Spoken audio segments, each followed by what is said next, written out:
My Vonettes, get you a drink and kick your feet up. This is Operation Drill, and you know I'm about to heat up.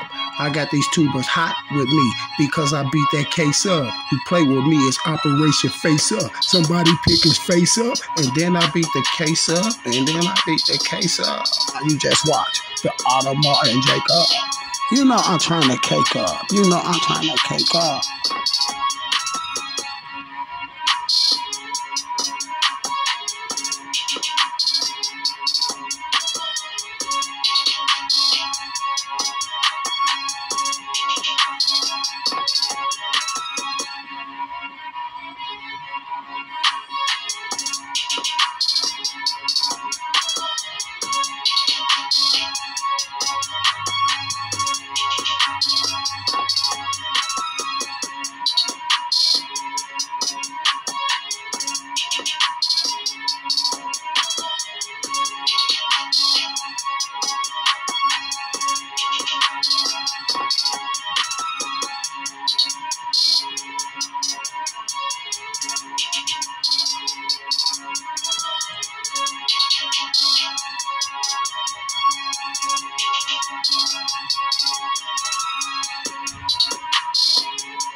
Shout out my Vonettes. Shout out to everybody in the building. You see what I'm saying? Because y'all already know that we are the best, and you should definitely know the rest. You feel me? Now check this out, my Vons and my Vonettes. We have none other than Mr. Juice Wrld in the building.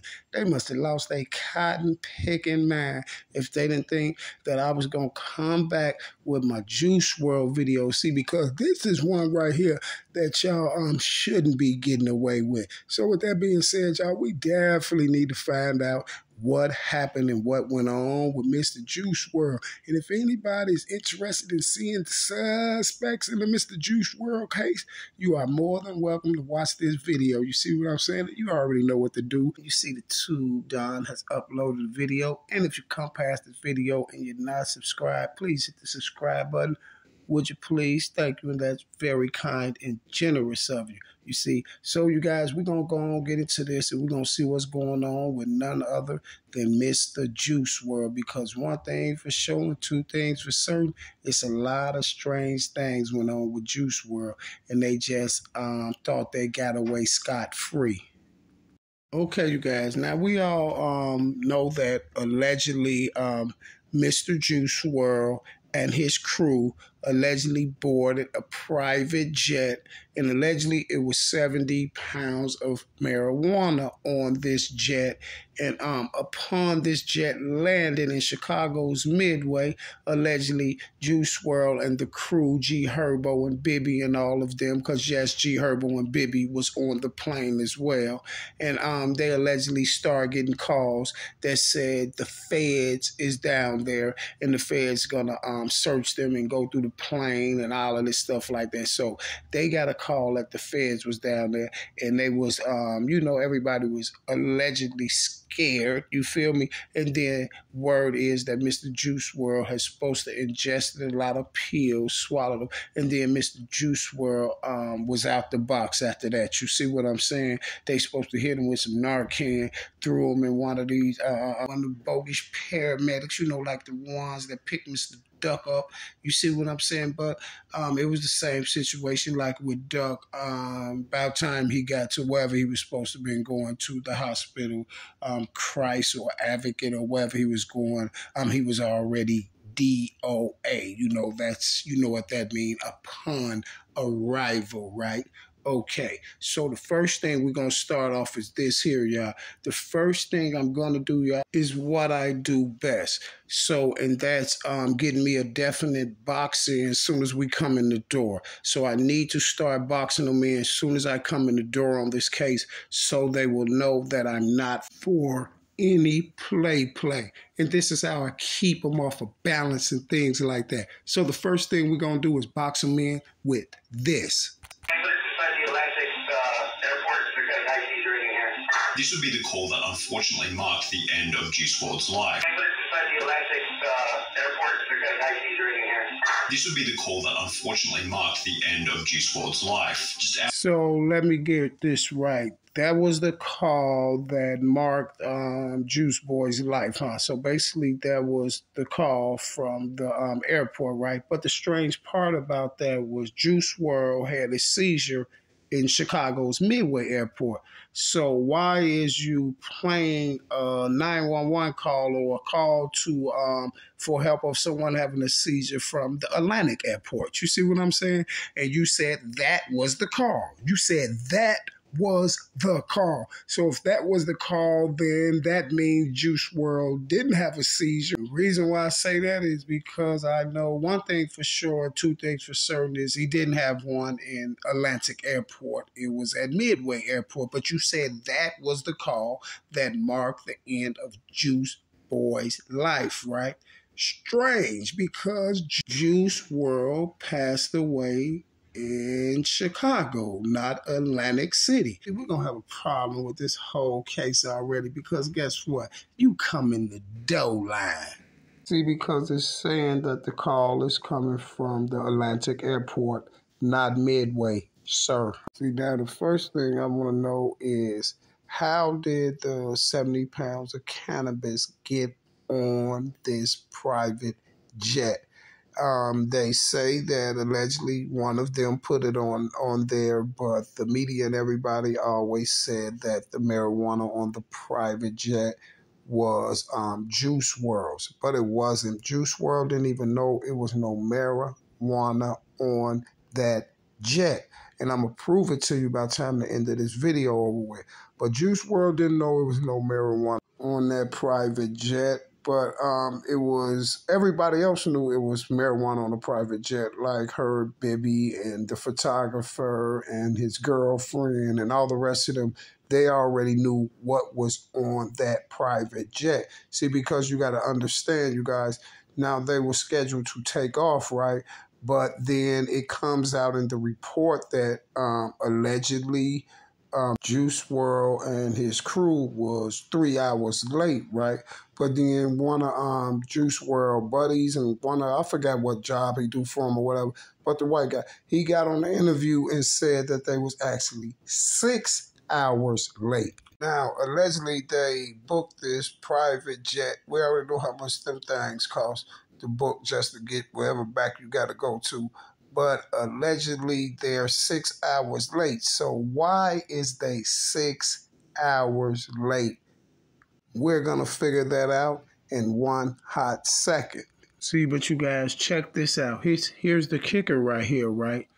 So allegedly the police is at the airport already waiting on Juice WRLD. But the crazy part, y'all, is the police already have a search warrant for the private jet when it lands, right? So they already in Chicago and they waiting on the jet to land. They got a search warrant for the jet, y'all. But guess what?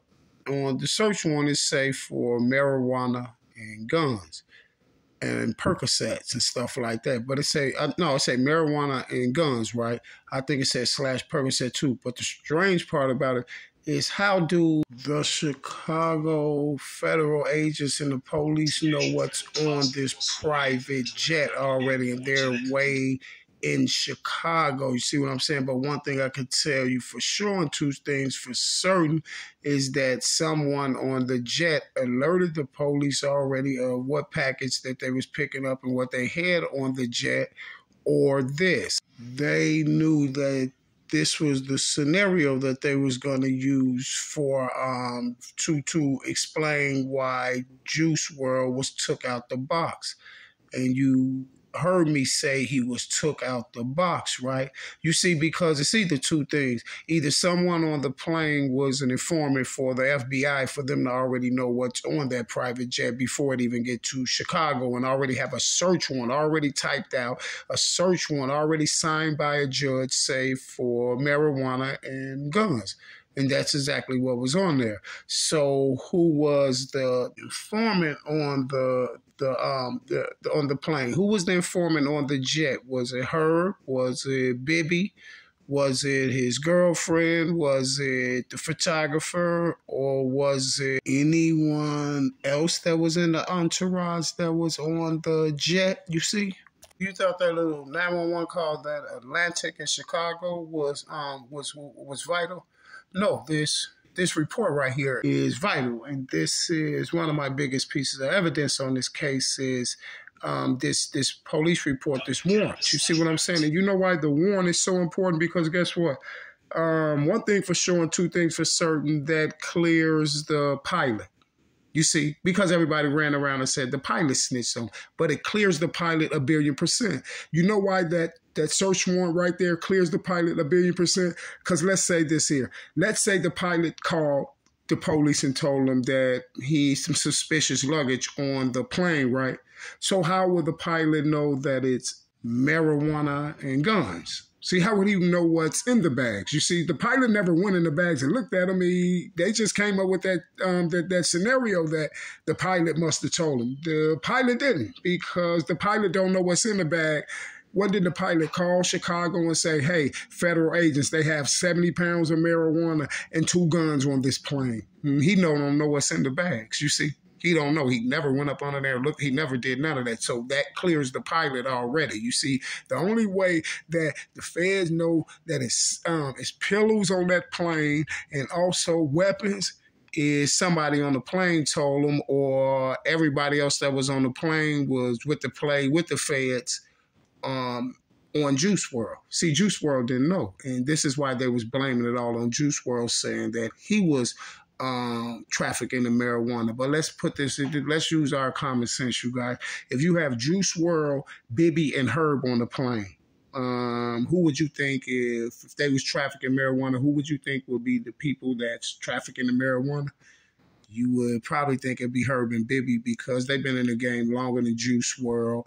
And then they have the real connects down there. They've been going back and forth to Cali. They've been doing it. They put Bowes on No Limit. They put Bowes in Terrortown. You see what I'm saying? So they've been doing it. Juice Wrld didn't have to do that. You see, if Juice Wrld wanted some Bowes and stuff, he could have just got them from Herb now. You see? All of y'all already know that, and if you don't know, my style is real unorthodox. So this is why we're going to turn back around all the way to where I was just talking about the Atlantic airport situation, right? Now I want y'all to understand this. I have to tighten the seal a little bit, because people will definitely think, oh, we're going to debunk him on that. No, you can't debunk me. You know why? I see what y'all try to do, and y'all use that as a scenario, because that 911 call is not from Chicago. That 911 call comes out of Atlantic City. See, they'll try to say,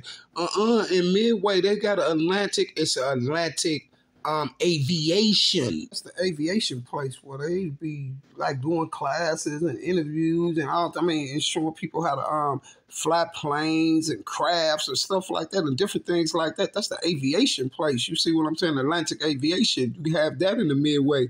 But that ain't where Juice Wrld went down. And the 911 thing say the airport. It say Atlantic's airport. Why did it say Midway Airport? You see what I'm saying? So don't try to let them get you confused. Like, oh, it's Atlantic's at Midway. No, it ain't. It's Atlantic's Aviation. And see, what y'all try to do is the same thing y'all try to do on the Vaughn case, when y'all put on there, Vaughn was going to see his probation officer. That proves that he could have whacked KI, because his probation officer was 30 minutes away or something, and Vaughn had it was 40 or 30 minutes away, and Vaughn had 25 minutes to get back and do all that. And then they put the address for the probation place, y'all, in Chicago Ridge. Now, Chicago Ridge is in Chicago, but 1010 Dixie Highway, where Vaughn was doing his parole at, his daily reporting, is in Chicago Heights. You see what I'm saying?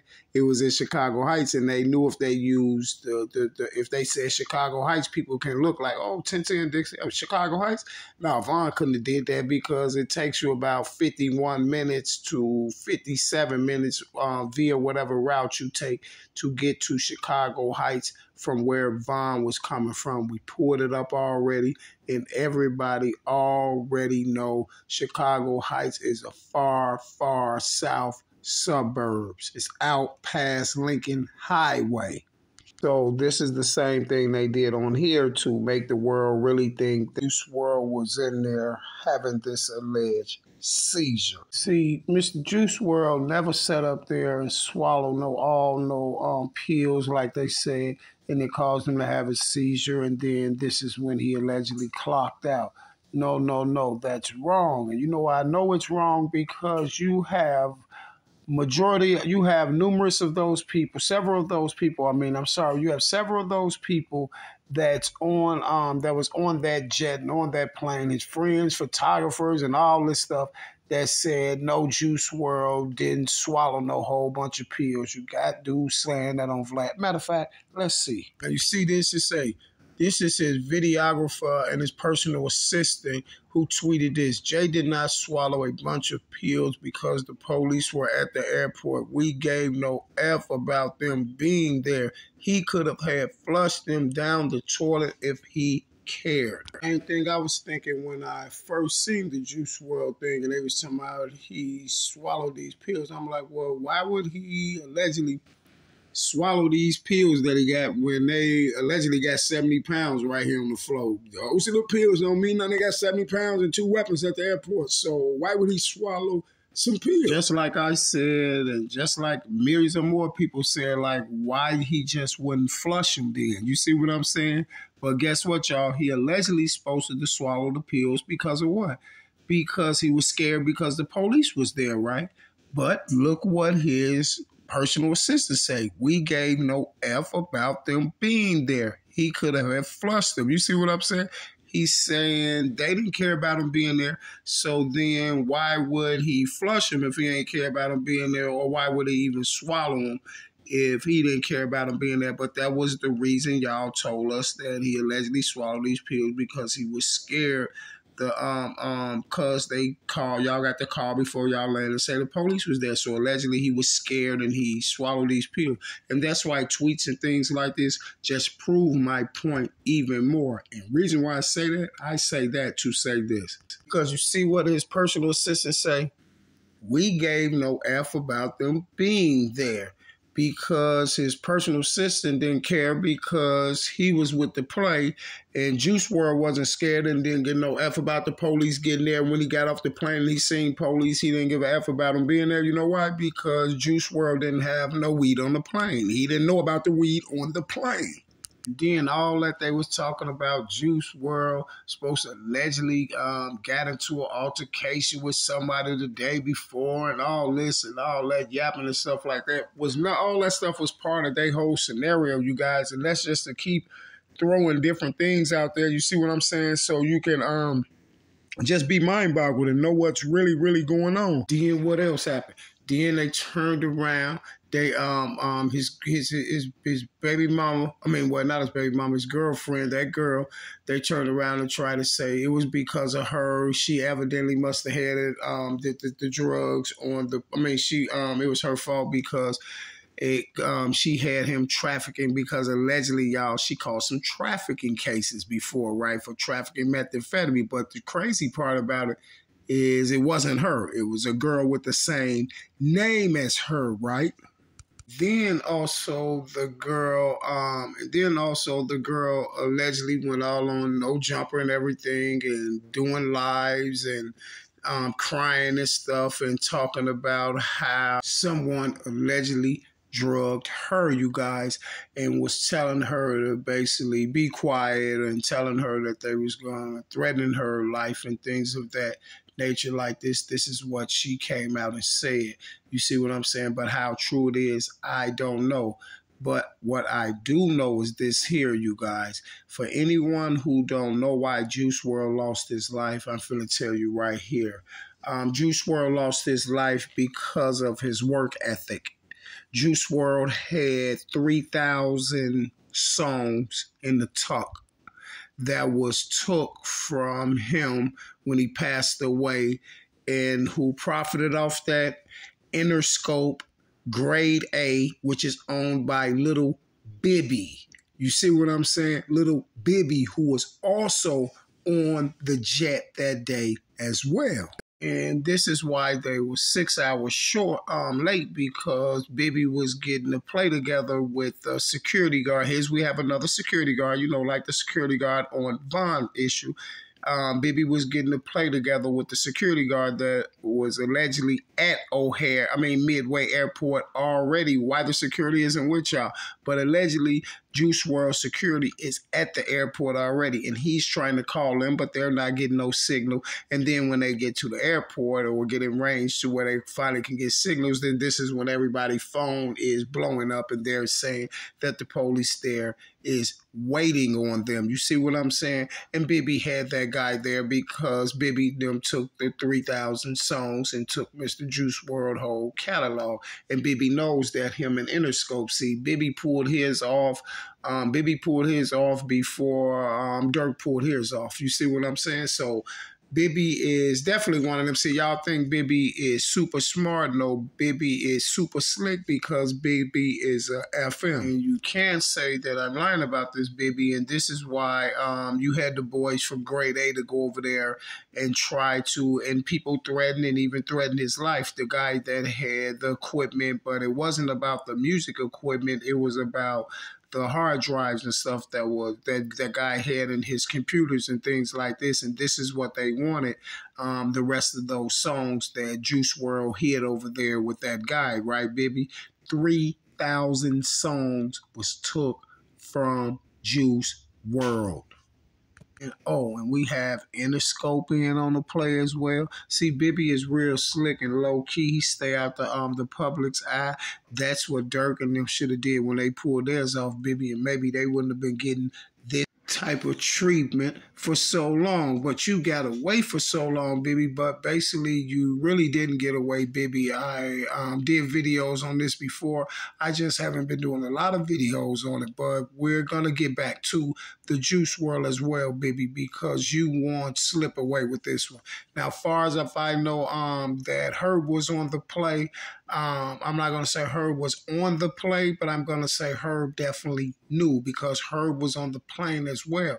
Now, let me give you another fact that it was all bull crap, and then I'm going to come back with a whole breakdown of the Juice Wrld case since the day, from the first day that he was born all the way to the day that he was took down at Midway Airport. Because if y'all didn't remember, you remember when they tried to say that the feds was on the plane, it could have been because of, first they said the pilot snitched, then they said it could have been because of Shooter Shells was killed 5 days early, right? And that's why I'm going to do the Shooter Shells case too, because I don't think Max did that, and I'm going to prove it. See, I don't think Max didn't set up there and put all them shots and that boy stood out there. And I don't think they did that, just like I don't think no one did that to Dre in front of the county either. I think it's their work. Now that we know all that, well, let me prove to you guys that that it was all some BS anyway. And here's another box set for the boys, and this is what proves that it was all some bull crap, y'all. At the end of the day, Juice Wrld lost his life at this airport, right? And the feds was all down here, staged up and ready for Juice Wrld and them to land the plane so they can arrest them, because they had a warrant saying that they had marijuana and weapons on the plane. But the strange part about it, y'all, no one got charged with the marijuana. See, so you don't think the feds is going to charge nobody on that plane with the marijuana? They was all blaming it on Juice Wrld. It was strange how everybody was running around social media saying, Juice Wrld had the stuff on the plane. Juice Wrld had the stuff on the plane. But Herb and Bibby is on the plane too, y'all. And you think the feds wasn't going to put those pounds on Herb and Bibby as well? You see what I'm saying? You don't think the feds were going to put them on Bibby and them? Yes, they would have. Why no one get charged with these interstate trafficking And all of this is a federal case because you're interstate trafficking on flights and things like that. Boy, you know what time it is. Somebody was going to jail for that. You see, and guess what? Don't you see Rollo in jail? Don't you see Rollo in jail? Yeah, because Rollo wasn't with the place, so Rollo has to go to jail. See, you guys, it's that strange. And then you have all the people who's getting the promotion after that. His girl, his photographer and all that. And then the photographer, y'all, allegedly stepped up and said, oh, those guns is mine. He allegedly took the gun cases. You see what I'm saying? But they gave him a misdemeanor and they tossed him out. You feel what I'm saying? But the strange part about the whole ordeal, the feds did all of this stuff and no one gets charged with the weed, even after someone lost their life. See, because guess what? When Juice Wrld lost his life and they supposed to have been having some type of alleged search warrant, raid type of thing, they could have been held liable for negligence. You see what I'm saying? They could have been held liable for negligence. So the first thing they would have did, the police was going to do anyway, was charge someone with the case so they can't really be charged with negligence because this is their proof why they was doing this alleged raid and all this stuff like that. And they'll have the paperwork to show it, the paper trail to show it. Like, okay, well, we was doing investigation. This is what it was right here. This, because they'll try to clean themselves up from any negligence. But one thing for sure and two things for certain, what they're not going to do, you guys, is they're not going to just throw that weed out. They're not just going to throw that weed out like that, y'all. No one gets the case. No one gets the case for the 70 pounds. This is why someone on that plane was going to get, on that private jet was going to get that case. Because you know why? You got to rent this private jet, even though it was rented in Juice Wrld's name. You see what I'm saying? Even though it was rented in Juice Wrld's name or whatever, and then he loses his life, all of you people on that plane can get charged with that. Long as everybody on that plane know that there's marijuana's on there, all of you people can get charged, and they would have brought all of y'all in, and somebody was going, they was going to charge everybody too. They figure it all out, and everybody get to snitching and say whose stuff it was. You see what I'm saying? Listen, y'all, Juice Wrld was a bill to kill. This is what I call him, a B2K. He was a bill to kill. Same thing how Vaughn was, build them up and then drill them out. You feel me? Build them up and drill them out, and then they make money. Listen, and then once you're like Juice Wrld and XXX Tentacion and all that, when you like above you 10 steps above these boys when it comes to that rap music and stuff like that, like how YNW Melly was and all that, they're gonna they can get rid of you quick because you got so much stuff out there and you're loved by so many that your legacy is gonna be it's gonna be great. Your legacy is gonna be great for them because it's a thing called you're worth more dead than you is alive. And this is the game that they play. See, they know Juice Wrld legacy gonna carry on forever. His legacy's gonna carry on forever. Just like Vaughn's legacy. And if their legacy gonna carry on forever, that means then whoever owns their legacy gets paid forever. If you understand what I'm saying. And this is why Juice Wrld was took out because of his work ethic and he was a bill to kill for little Bibby. This is why Bibby don't have to put music out and stuff like that. And he could play the executive role and things like that because Bibby was smart. Like he say, well, he thought he was smart till he got caught by me. He was smart and he got him a bill to kill in the door. You see what I'm saying? Which will set Bibby straight for life. You see, Bibby is eating off of Juice Wrld. And it's not going to set Bibby straight for life because Interscope was behind the play too. Bibby pulled it off, so Bibby was just like Dirk with the Vaughn issue. Bibby just sold all his masters, all what's-the-name masters over Juice Wrld masters. He sold them all over to Interscope and to the elites, and he got his big chunk right off top. And the elites own Juice Wrld's legacy right now, just like they own everybody else's legacy. They even own people's legacies that's alive, and like Lil Wayne and all these other clowns that's selling over their rights and all those things like that, selling all their catalogs to the elites, and then they run around and talking about the culture. You don't own the culture. You have nothing in the culture. You guys don't even have stake in the culture. You see, because it seems like everyone that made all these millions and trillions of dollars from the culture eventually turned around and sold all their catalogs and things like this. If you have these elites running around and they're giving you guys all this type of money for you guys' catalog, then what do you think your catalog is worth? And don't you think it's a reason why they're trying to throw y'all all this money for your catalogs and stuff like that? Because guess what? When the elites give you a lot of money like that for catalogs and things like that, and say like if they give you 10 million for your catalog, well, that means that they're gonna make 100 or 200 million off your catalog, if not a billion. You see, because you got to understand. Every time that one of your songs is played or anything on any Super Bowl, any broadcast station, everything, you know how it go. Sound scan. You see what I'm saying? They're going to be ching, ching, ching, ching, ching, ching. Then they come back with books and documentaries and movies and all type of stuff and just steal you guys' whole swag. And they really didn't steal the swag. The swag was sold to them. The swag was sold to them by those guys, you know, the ones that always lose. They're cotton picking mind. We will be back with more on the Juice World and how Lil Bibby and Grade A Productions and Interscope set Juice World up and took 3,000 songs from Mr. Juice World, and Bibby sold them all over to the elites. I will be back, same bad time, same bad channel, and I'm out. Pilot was acting weird, the stewardess lady was acting weird, and I just felt something off. I got up to yo, we should leave. You know what I mean? I got up, walked to the door, and then crazy to see if the cars were still there, and I'm like, because I was gonna be like, yo, let's just go off this plane. Yeah. Something's not right. The details of I've lost two of the most important people in my life because of snitches. However, everything was normal and everything was fine. And once we started getting closer to Chicago and we started getting service on our phones, our security guard Hen texted the group chat and was basically like, cops are here and they have a dog.